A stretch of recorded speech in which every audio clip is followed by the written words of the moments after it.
Bismillahirrahmanirrahim. Bismillahirrahmanirrahim. Bismillahirrahmanirrahim. La yakun ta'akhuru amadi ay zamanil ata'i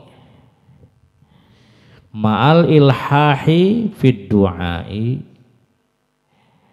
mujiban liya'sika. Karena fahuwa dhamina lakal ijabah fima yakhtaruhu laka la fima takhtaruhu li nafsik wa fil waqtil ladzi yuridu la fil waqtil ladzi turidu. Bismillahirrahmanirrahim. La yakun ajana opo ta'akhuru amadi,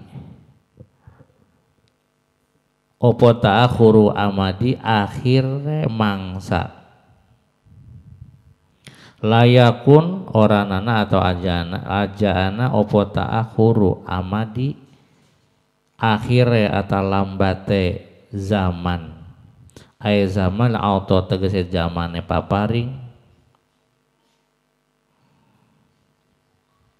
bita'akhuri ma kelawan akhire perkara,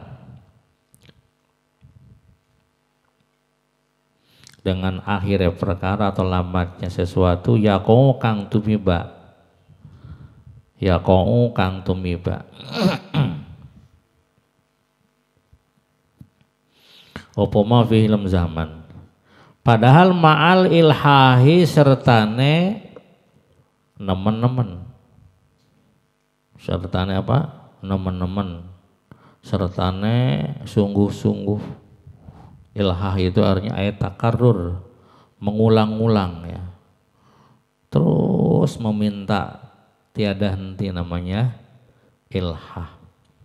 Ma'al ilhahi sertane nemen-nemen fid du'ai ing dalam doa.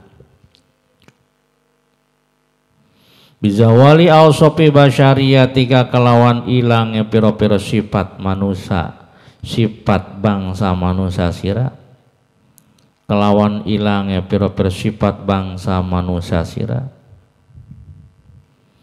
sampai kita menghilangkan sifatul basyariyah, misalkan tidak tidur, tidak makan. Waraf'il hijabilan ilange hijab angka saking sira, dan kemudian hilanglah hijab dari kita. Wa usuli kalan tumakane sira, wa usuli kalan tumakane sira ila maulaka maring bendara sira. Nah ini iku mujiban kang nimbulaken, iku mujiban kang nimbulaken atau kang netepaken liya sika maring putus asane sira. Liya sika maring putus asane sira, maring kepegotane sira. Putus asa aimin ijabati du'ai saking den sumbadanine doa. Titik sampai di situ dulu. La yakun ta'akhuru amadil ato, janganlah sampai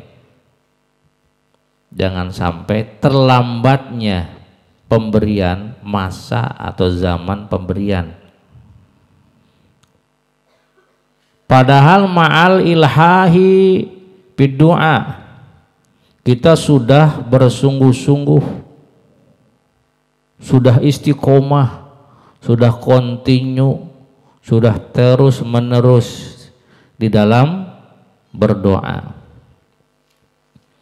Si fulan itu berdoa siang malam ya, tiada henti, tidak mengenal lelah. Malam hari di saat orang tidur dia bangun, siang hari di saat orang sedang makan dia puasa. Terus ilhah ya. berulang-ulang, bersungguh-sungguh, terus-menerus di dalam berdoa. Tapi doa yang dia sampaikan, harapan yang dia impikan, cita-cita yang dia impikan, ini ternyata belum juga terwujud. Nah, yang seperti itu jangan sampai mujiban liyaksika, jangan sampai menjadikan engkau putus asa dari dikabulkannya sebuah doa dan permintaan. Ya, jadi ketika doa yang sudah kita sampaikan berulang-ulang, saya zikiran manakiban ini sudah 1 tahun misalkan, tapi buahnya belum saya rasakan. Umpamanya saya berpuasa sudah 40 hari, tapi belum terasa madunya. Nah, ini berarti terlambatnya sebuah ijabah. Nah, hal yang seperti itu, lambatnya sebuah ijabah dari sebuah doa yang kita sampaikan, dari sebuah doa yang kita panjatkan secara berulang-ulang kepada Allah Subhanahu wa taala, hendaklah jangan menjadikan kita putus asa di dalam berdoa. Jadi apa yang harus kita lakukan? Terus kita berdoa, meminta, memohon kepada Allah Subhanahu wa taala. Itu. Timbul pertanyaan, kenapa kita tidak boleh putus asa dalam berdoa? Padahal kita sudah bersungguh-sungguh tapi belum dikabulkan oleh Allah Subhanahu wa taala. Di sini dijelaskan, fahuwa dhamina lakal ijabah, karena Allah sudah menjamin pasti doa kita diijabah oleh Allah Subhanahu wa ta'ala. Pasti itu. Siapa yang berjanji? Gusti Allah. Apakah Allah pernah ingkar janji? Tidak. Innallaha la yukhliful mi'ad. Allah tidak akan pernah ingkar janji. Kalau kata Allah doamu akan aku kabulkan, pasti dikabulkan. Maka jangan pernah berhenti dalam berdoa. Cuma perlu digaris bawahi, Allah betul akan menjamin permohonanmu. Allah betul akan mengabulkan doamu, tapi Allah tidak berjanji sesuai dengan apa yang kamu minta, dan Allah tidak berjanji pada waktu yang kamu minta. Jadi Allah menjamin doa-doa kita, Allah menjamin permohonan-permohonan kita fima yakhtaru, pada apa yang Allah pilih, karena Allah lebih tahu apa yang tepat dan yang pas diberikan oleh Allah kepada kita. Allah akan memberi bukan apa yang kita minta, tapi Allah akan memberi apa yang kita butuhkan, karena belum tentu apa yang kita minta pas dengan diri kita. Anak kecil nangis mah minta korek api, berbahaya nggak anak kecil main korek api? Berbahaya. Orang tuanya kasihan, dikasihlah si anak, tapi bukan korek api, dikasih main mobil-mobilan biar dia lebih senang dan tidak membahayakan bagi dirinya. Berarti orang tua telah memenuhi permintaan si anak, tetapi tidak sesuai dengan apa yang diminta oleh si anak, karena karena orang tua lebih tahu mana yang bermanfaat bagi anak itu. Allah juga menjamin doa-doa kita pasti dikabulkan, maka kita jangan pernah berhenti di dalam berdoa. Sungguh sangat malang, lebih malang bahkan dari kota Malang, orang yang tidak pernah dan enggan berdoa kepada Allah Subhanahu wa ta'ala. Karena nanti kalau dia enggan berdoa, banyak faktor yang akan dia terima, banyak konsekuensi yang akan dia dapatkan, termasuk dia akan dimurkai oleh Allah Subhanahu wa ta'ala. Allahu yaghdabu in tarakta su'alahu. Allah marah in tarakta su'alahu ketika kita tidak tidak melakukan berdoa, ketika kita meninggalkan berdoa kepada Allah Subhanahu wa ta'ala, ya. Yang nomor kedua, kita dicap orang yang sombong, ya, karena sudah lemah tetapi tidak mau meminta, namanya orang Di samping Allah murka, kita juga dicap sebagai orang yang takabur, orang yang sombong, sementara orang yang sombong adalah akan direndahkan dan dihinakan oleh Allah Subhanahu wa ta'ala. Nah itu. Jadi Allah akan mengabulkan dan pasti akan mengabulkan doa-doa, permohonan-permohonan kita, tapi perlu digarisbawahi bahwa yang akan dikabulkan oleh Allah Subhanahu wa taala tidak mesti sesuai dengan apa yang kita minta. Jadi jangan sampai terlambatnya sebuah permohonan menjadikan kita putus asa sehingga berhenti berdoa, ya. Jadi ketika permohonan-permohonan kita belum terrealisasi, belum terwujud, impian-impian kita belum menjadi sebuah kenyataan, padahal kita berdoa kurang apa? Kita berdoa terus-menerus. Nah, ini hal seperti ini jangan menjadikan kita menjadi putus asa sehingga berhenti di dalam berdoa. Artinya apa? Berdoa kita harus terus kita tingkatkan lagi. Kenapa? Karena Allah fahuwa domina lakal ijabah. Allah menjamin doa kita pasti dikabulkan sesuai dengan firman-Nya, ud'uni astajib lakum. Ini janji Allah. Mintalah kamu kepada aku, kata Allah, minta, memohonlah kamu kepada aku, berdoalah kamu kepada aku, nanti urusan ijabah astajib lakum, aku yang akan mengabulkan doa-doa kalian.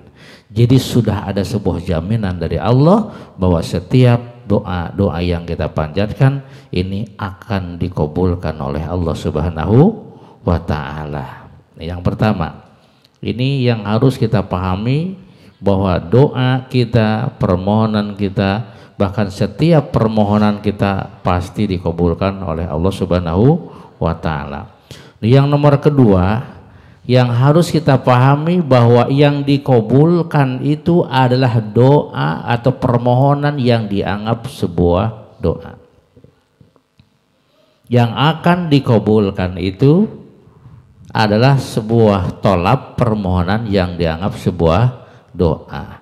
Karena laisa kullu tolabin doaan, tidak setiap permintaan dianggap sebagai sebuah doa. Seperti kita ambil contoh, ya, misalkan Kang Syahrul itu orangnya kaya, ya punya mobil sampai 5, ya, sawahnya ngarat-ngarat, sugih melegih-melegih, ya, tanahnya ngarat-ngarat, wah orang kaya. Tiba-tiba Mang Syahrul ngomong sama Mang Iman. Kalau Mang Iman baru namanya aja Iman, tetapi belum aman ekonominya. Nah, kata Kang Syahrul, Kang Iman, saya pinjam uang dong 5 juta. Itu kan sebuah tolab, sebuah permohonan. Tapi itu apakah dianggap sebuah permohonan? Enggak oleh imannya. Mungkin kata Iman, Kang Syahrul ngomong pinjam uang 5 juta. Ini bukan sebuah permohonan, dia lagi bercanda. Sehingga dikasih nggak sama imannya? Nggak dikasih, karena permohonannya dianggap bukan sebuah permohonan. Dia menganggap itu adalah sebuah gurauan. Mungkin Kang Syahrul ini sedang bercanda dengan saya, maka Kang Iman nggak ngasih uang 5 juta. Padahal Kang Iman juga punya uang 5 juta itu, ya, karena dia menganggap bahwa ucapan dari Kang Syahrul ini bukan sebuah permohonan yang serius, maka dia tidak merealisasikan daripada permintaan Kang Syahrul. Jadi tidak setiap permintaan itu butuh sebuah realisasi. Tidak sebuah permintaan harus kita beri, gitu kan. Laisa kullu thalabin du'aan. Tidak semua permohonan dianggap sebuah doa yang akan dijamin atau yang akan dikabulkan oleh Allah Subhanahu wa taala. Atau misalkan begini, ya, Kang Rian ganteng orangnya, rapi, ya, istilah orang Sunda mah awak sasampayan, make baju naon wae pantes ka tempona, geus pantes make kacamata tambah kasep, make sorban tambah kasep, ditambah sering senyum 5 mili gitu kan, senyum 5 mili bukan monyong 5 mili ini mah. Sehingga siapa sih wanita yang tidak tergila-gila sama Kang Rian? Tiba-tiba Kang Rian ngomong, ya, sama ibu-ibu yang sudah tua, ya sudah tua, Bu, aku cinta deh sama ibu gitu. Apakah ucapannya, permohonannya, permintaannya, tolong terima cintaku kata kalian? Apakah diterima nggak sama si ibu tadi? Nggak diterima, karena itu dianggap sebagai sebuah candaan, bahkan bisa jadi itu dianggap sebagai sebuah hinaan. Jadi tidak semua permintaan itu harus diberi, harus dijawab. Nah, doa kita betul, doa kita pasti dikabulkan andai kata permohonan yang kita sampaikan, permintaan yang kita ajukan itu dianggap sebagai sebuah doa. Kalau tidak dianggap sebagai sebuah doa atau permohonan yang serius, maka jangan salahkan Allah Subhanahu wa taala, karena Allah akan menjamin bukan semua permohonan tapi permohonan yang dianggap sebagai sebuah doa. Maka jadikanlah permintaan kita ini menjadi sebuah doa yang layak dikabulkan oleh Allah Subhanahu wa taala. Timbul pertanyaan, bagaimana agar permohonan kita dianggap sebagai sebuah doa? Maka disitulah dijelaskan oleh para ulama, di dalam berdoa ada adab-adabnya. Di dalam memohon kepada Allah Subhanahu wa taala ada tata keramanya. Karena pengertian daripada doa itu sendiri adalah tolabun mashubun biadabin. Tolabun mashubun biadabin fi bisatil ubudiyah li janabir rububiyah. Doa adalah sebuah tolabun mashubun biadabin, sebuah permohonan yang disertai dengan adab, yang disertai dengan tata krama. Nah, jadi mashubun biadabin yang disertai dengan adab, disertai dengan tata krama fi bisatil ubudiyah, pada hamparan kehambaan. Jadi kita berdoa itu karena mengekspresikan rasa bahwa kita sebagai seorang hamba, mengekspresikan rasa rendah kita, rasa butuh kita kepada Allah Subhanahu wa taala. Itu ada adabannya. Kemudian bijanabir rububiyah, di sisi kemahatuhanan Allah Subhanahu wa taala. Jadi maka di dalam berdoa ini harus disertai dengan adab-adaban, tata krama dalam berdoa. Pertama, dohirkan, ekspresikan, perlihatkan bahwa kita sebagai seorang hamba. Hamba itu tentu adalah yang sangat membutuhkan terhadap bantuan tuannya. Karena kita hanya sebagai seorang hamba, posisikan kita sebagai hamba. Kita tahu seorang hamba kalau meminta kepada tuannya bagaimana? Apakah dia berhak untuk memaksa? Tidak, ya. Tuan, saya butuh baju, saya butuh makanan. Dia meminta dengan penuh kerendahan, tetapi dia tidak banyak tidak banyak yang dia tuntut. Dia hanya sebagai seorang hamba yang tahu kapasitas dirinya. Maka yang pertama kita harus mendohirkan adab-adab di dalam berdoa. Yang nomor kedua, adab di dalam berdoa itu adalah harus ilhah. Harus apa? Ilhah. Supaya permohonan kita dianggap sebagai sebuah permohonan yang serius, maka di dalam berdoa itu disyaratkan harus ilhah. Terus menerus, serius, ngeyel bahasa Jawanya, kekeh bahasa Sundanya. Sesuai dengan sabda Rasulullah sallallahu alaihi wasallam, innallaha yuhibbul mulihina bid du'a. Allah suka kepada orang yang terus menerus, yang ngeyel, yang kekeh, yang istiqomah di dalam berdoa. Nah, jadi pertama harus pakai adab, ya. Yang nomor kedua, berdoanya harus ilhah di dalam berdoa. Yang nomor ketiga, apa yang kita minta bukan sesuatu yang mengandung dosa. Yang kita harapkan bukan sesuatu yang ada nilai dosa.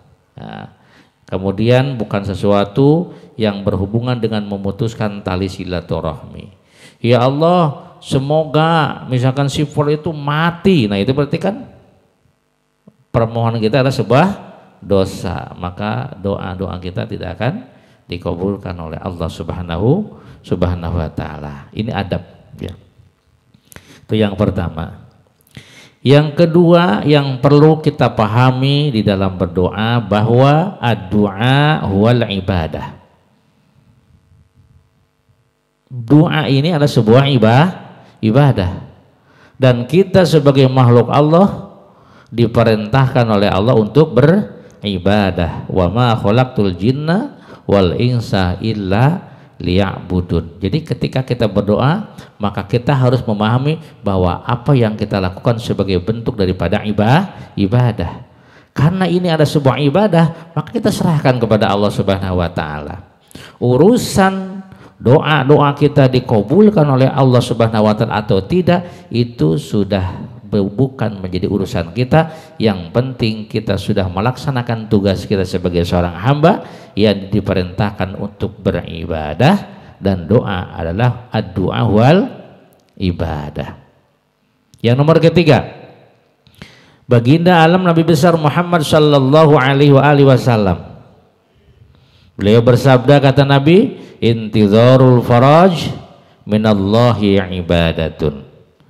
Menunggu kelapangan dari Allah Subhanahu wa taala, menunggu dikabulkannya sebuah harapan dan doa dari Allah Subhanahu wa taala, itu adalah ibadah. Dianggap sebagai sebuah ibadah. Misal malam hari kita meminta kepada Allah, ya Allah, semoga esok hari hutang-hutang saya lunas. Ya. Usaha saya Engkau majukan.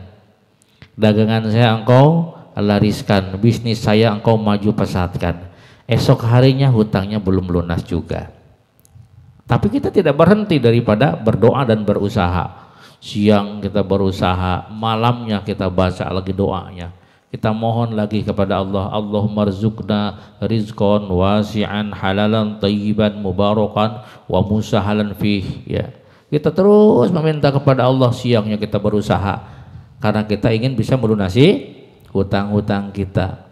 Besoknya hutang-hutang kita masih juga belum lunas. Kita terus menunggu dan menunggu dikabulkannya sebuah doa dan permohonan. Kata Nabi, menunggumu yang seperti itu adalah ibadah. Jadi harus dipahami bahwa ketika doa kita belum dikabulkan oleh Allah Subhanahu wa taala, kita tetap mendapatkan keuntungan karena sudah dianggap sebuah ibadah, dan ibadah pasti mendapatkan pahala dari Allah Subhanahu wa taala. Sehingga karena kita sudah memahami menunggu diijabah sebuah doa juga sebuah ibadah, maka kita tidak boleh berhenti daripada berdoa. Karena walaupun belum dikabulkan, tetap kita sudah mendapatkan keuntungan, karena dengan menunggunya kita dikabulkannya permohonan-permohonan kita, ini kita tetap mendapatkan bonus pahala dari Allah Subhanahu wa taala. Bahkan para ulama zaman dahulu, ketika mereka meminta kepada Allah Subhanahu wa taala, ya Allah, anugerahkanlah kepada saya rezeki yang lapang. Besoknya misalkan mereka langsung ada yang ngasih uang, bagaimana mereka mengatakan, kami bergembira marrotan wahidatan. Kami bergembira cuma satu kali. Apa? Dikabulkannya sebuah permohonan. Cuma dikabulkan sebuah permohonan. Tetapi ketika mereka berulang-ulang dalam berdoa, satu hari belum dikabulkan, terus mereka berdoa sampai masuk satu minggu belum dikabulkan, terus berdoa lagi sampai 1 bulan belum dikabulkan, 2 bulan, 3 bulan, 4 bulan, doanya misalkan baru dikabulkan. Apa yang mereka katakan? Saya bergembira farahna marrotin kasirah. Kami bergembira dengan banyak sekali. Kenapa? Karena dari semenjak dia berdoa sampai dikabulkannya doa-doa, semua dinilai ibadah. Intizarul faraj minallahi ibadatun. Menunggu kelapangan, menunggu dikabulkannya permohonan, itu tidak sia-sia, semua dinilai ibadah. dikabulkannya doa adalah sebuah keuntungan, ya. Kemudian kita pun dari mulai berdoa sampai dikabulkannya itu juga ada sebuah keuntungan karena dianggap sebagai sebuah ibadah. Maka di sini Syekh Imam Ibnu Athaillah beliau berpesan, wahai anak-anakku, janganlah kalian berputus asa karena semenjak kalian berdoa kalian sudah menjadi orang yang beruntung. Pertama, semua doa pasti dikabulkan. Tetapi perlu digarisbawahi, Allah akan mengabulkan sesuai dengan yang Allah pilih, bukan sesuai dengan yang kamu pilih, yang kamu minta. Yang pertama. Yang nomor kedua, Allah akan mengabulkan doa itu pada waktu yang tepat menurut Allah. Pada waktu yang tepat menurut Allah, bukan pada saat yang tepat menurut kita. Kadang-kadang kita suka suudzon kepada Allah, ya.